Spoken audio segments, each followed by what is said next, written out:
Mayong adlaw katawhan sa Dios sa Archdiocese sa Osamis ug sa tanan diin kining atong Sibya nakiabot. Ako pod nga timbaya sa mga mag-uuma ug mga mananagat.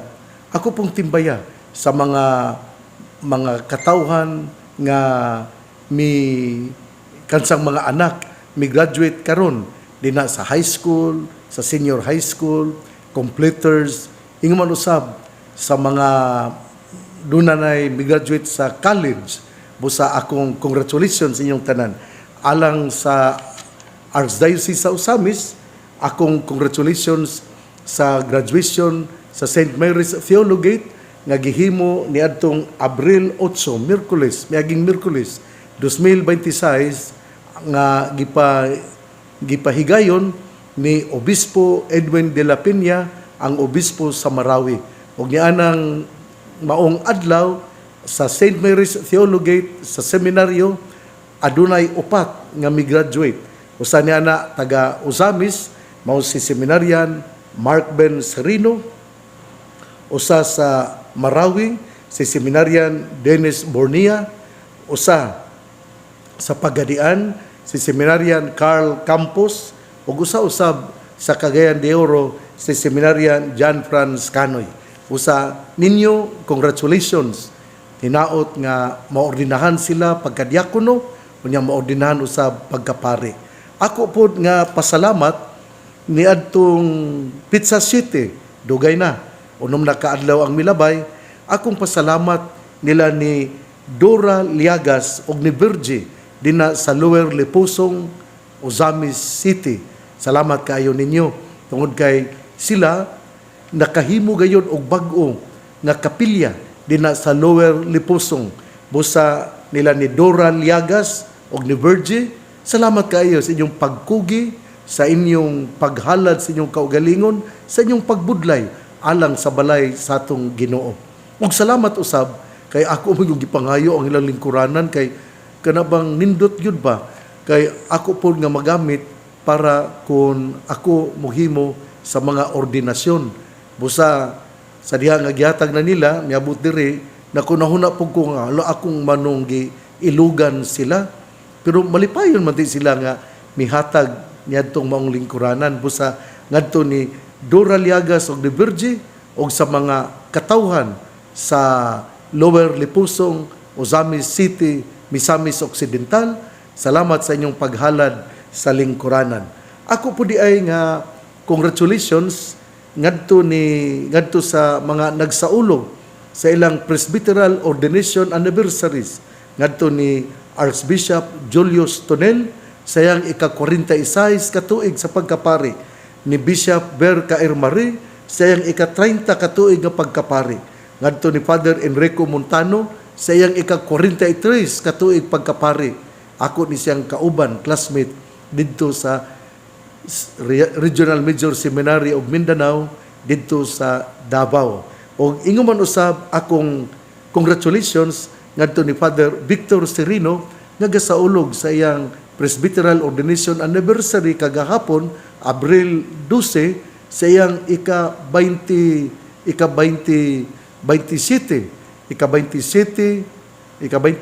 katuig,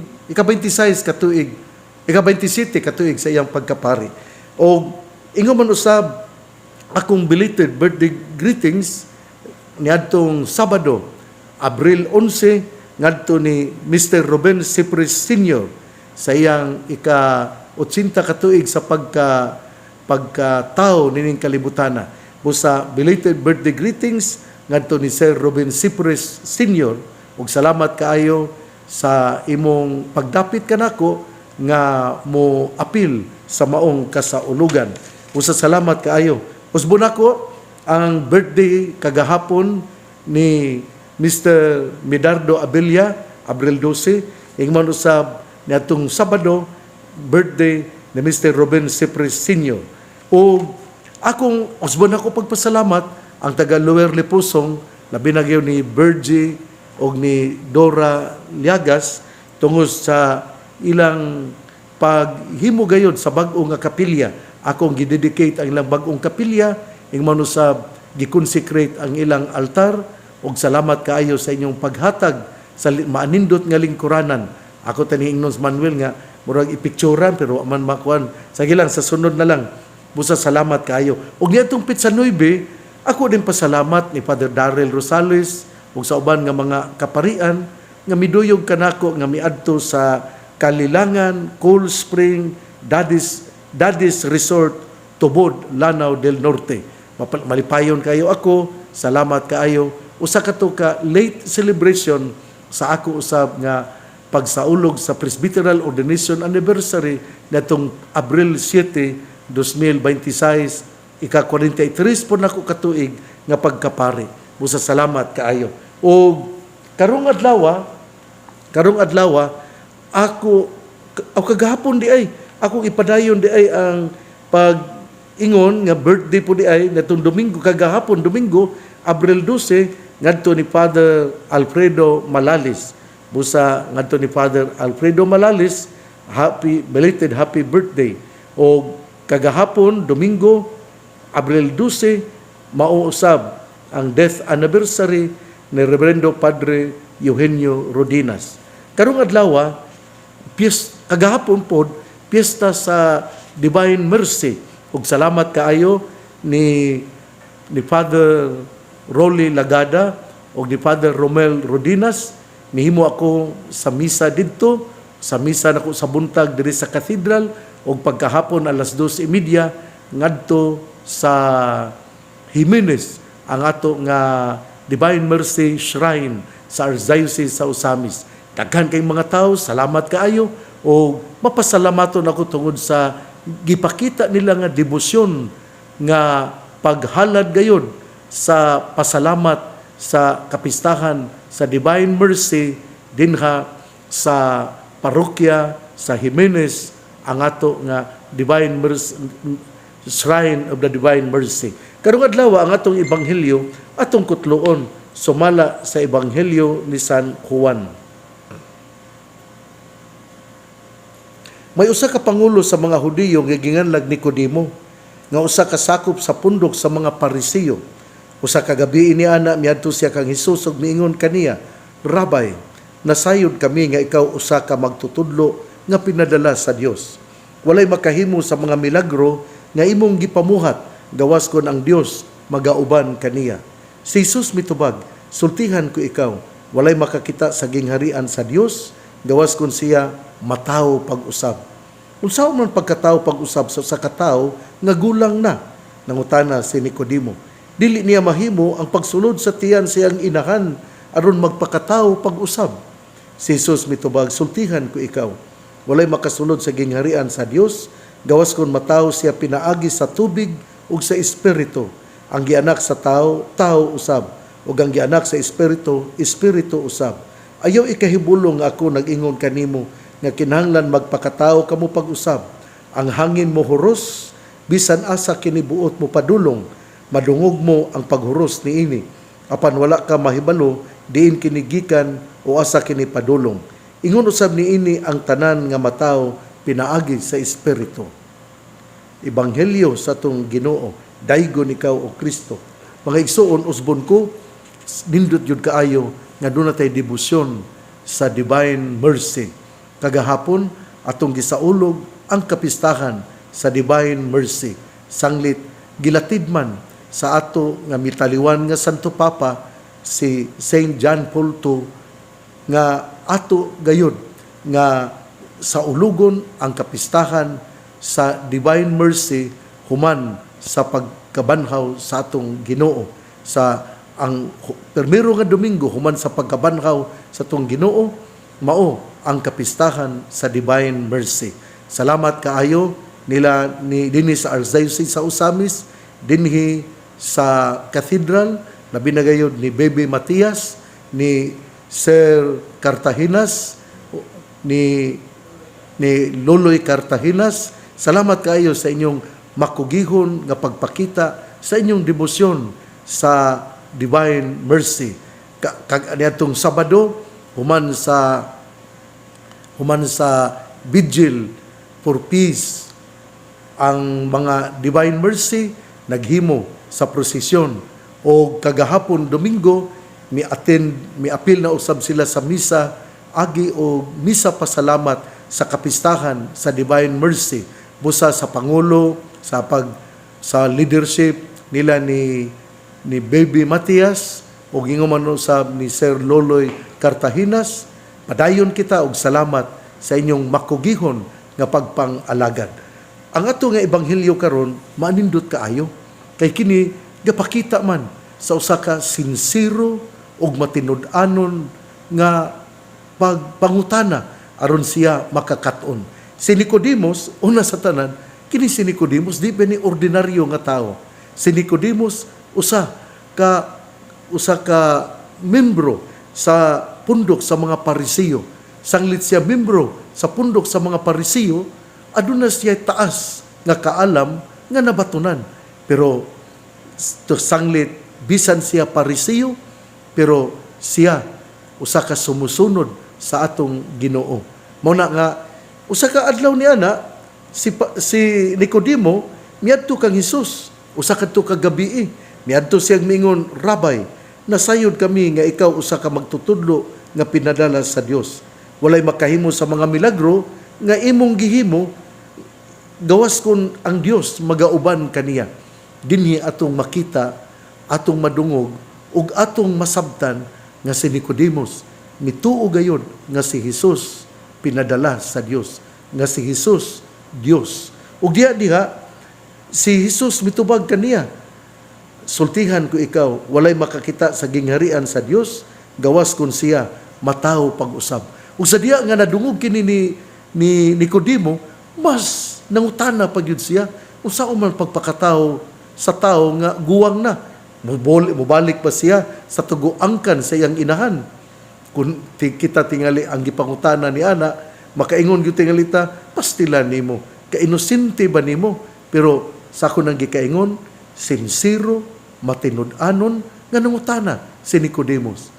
Inosente kayo ang iyang pagpangutana tungod kay gusto siya nga makakat-on, gusto siya nga makaila kinsa ang atong Ginoo. Ug diha ang atong Ginoo mitudlo kaniyang moingon nga ang gingharian sa Dios maangkon lamang kung kita mataw pag-usab. Unsa may buti pasabot nga kung kita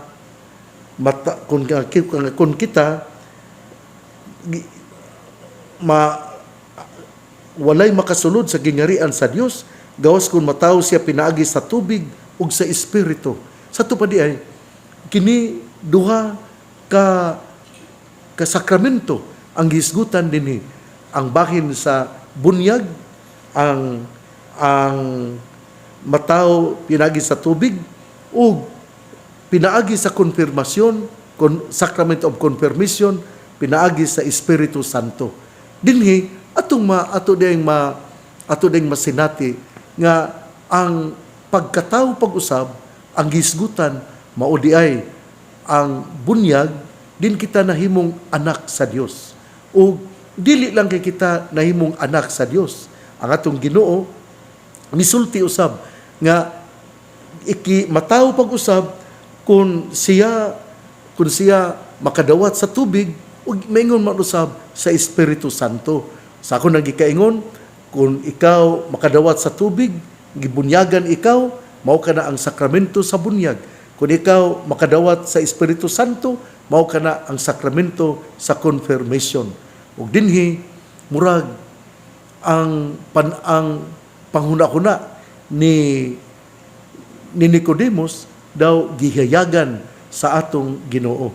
Dili tingali dayon makasabot ang tao bisan ikaw nga namati nako sa diha nga ako miingon nga mataw kita pag-usab pinaagi sa tubig o sa espiritu, murag wala pa kayo mutidlom ang mao nga pagtulunan.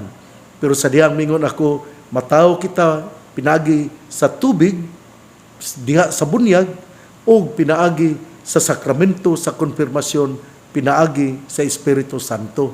O dinhi, masabtan nato nga atong Ginoo, gahisgot di ay sa langit nun nga pagkatao, sa pagkatao diin kita, nahimo nga mga anak sa Dios, o gilig-on ang atong pagtuo pinaagi sa sakramento sa konfirma.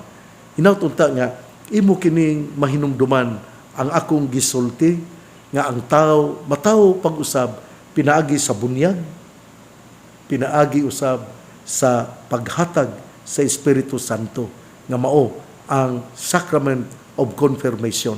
Ipasabot, ligunon kita sa tong pagtuo o hatagan kita sa Espiritu Santo. Pinaagi ni ana kita mamahimong usa ka magsasangyaw sa pagtuong Katoliko Romano. Pinaagi sa pagdawat nato sa Espiritu Santo, dili lang kita mamahimo nga magpabilin nga dili mo sangyaw tungod kay ang Espiritu Santo mauman ang mutukmod kanato, mauman ang mudapit kanato nga kita mamahimo gayod nga magsasangyaw sa maayong balita nga mao ang pulong sa Dios. Hinawtunta nga mao kini ang atong mahinumduman. Ato pong hinumduman ang ato nga pondering the word, the unnamed way, dinhi gisgutan nga Jesus tells Nicodemus that we must be born from above in order to enter the kingdom of God.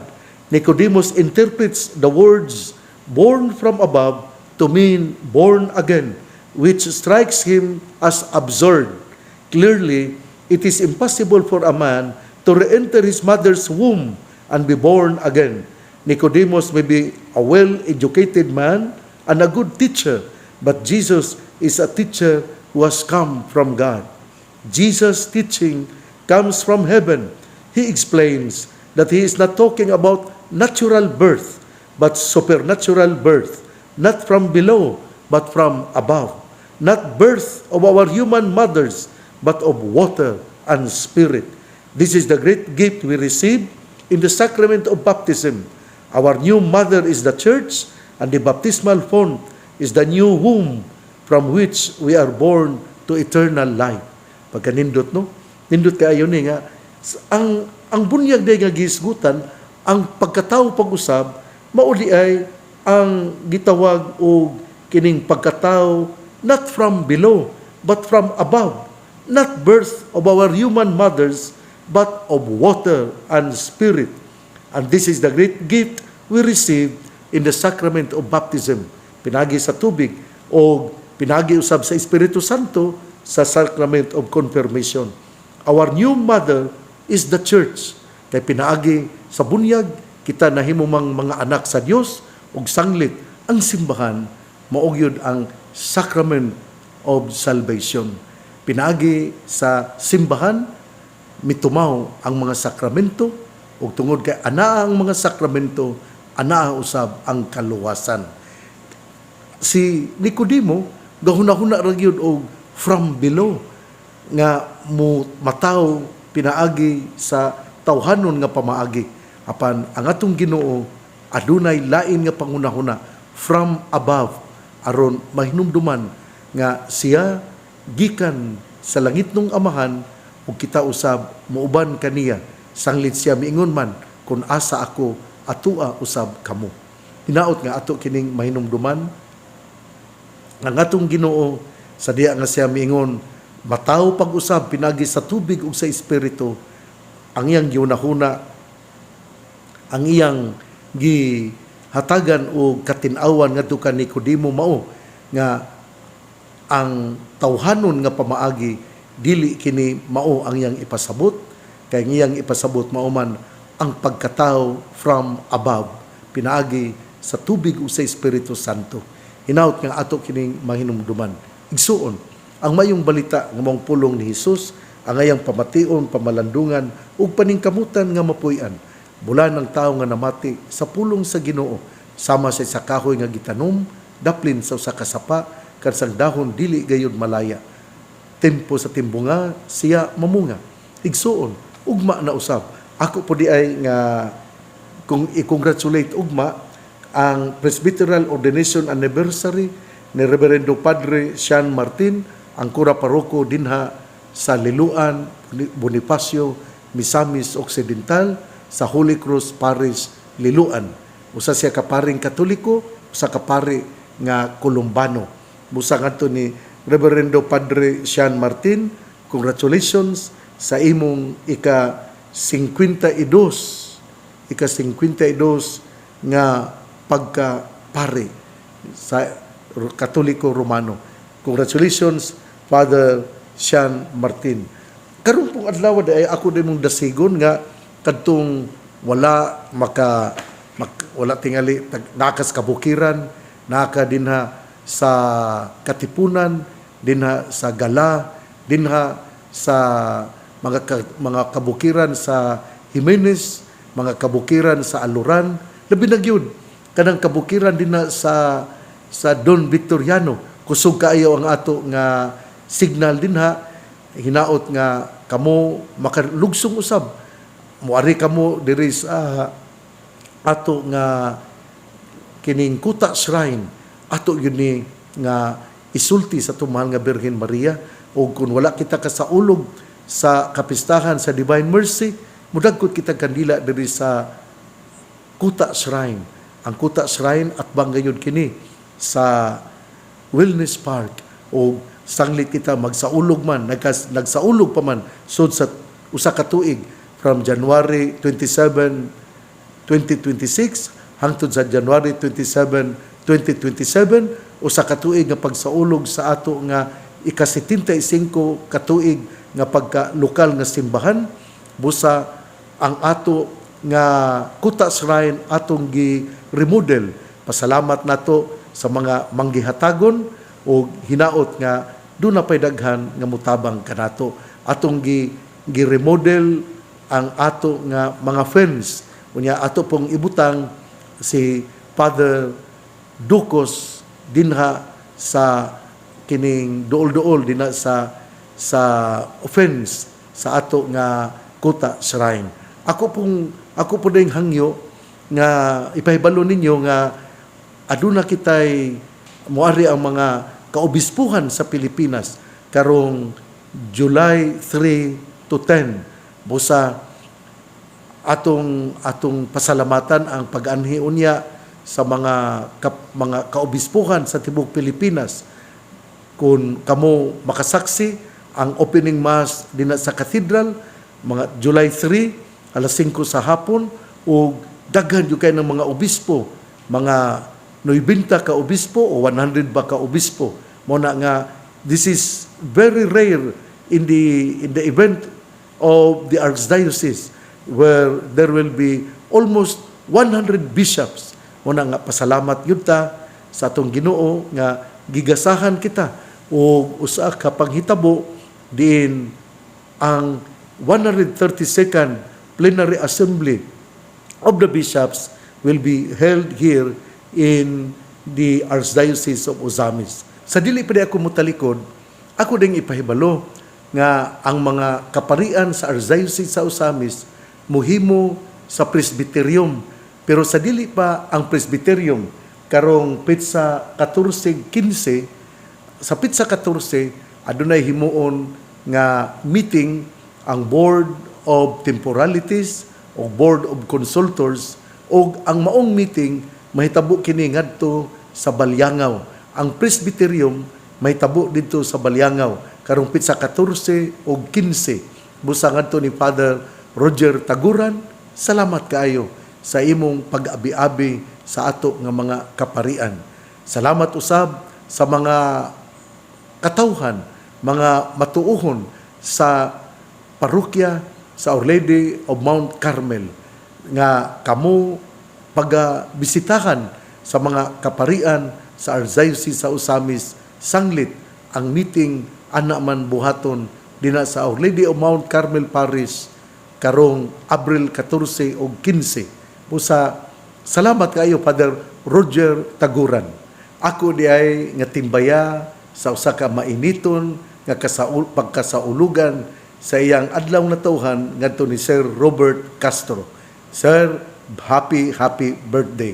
Ako isip Arsobispo sa Archdiocese sa Ozamis, nalipay kayo sa imong pagpang-alagad.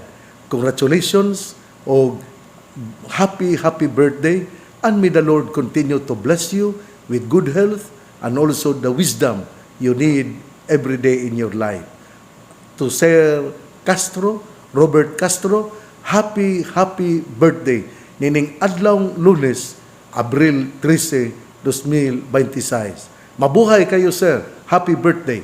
Dili po nako kalimtan ang pag-ingon advance happy birthday ngadto ni Jessa Kanyamo nga usa ka worker, usa ka employee diri sa Chancery sa Archdiocese of Ozamis.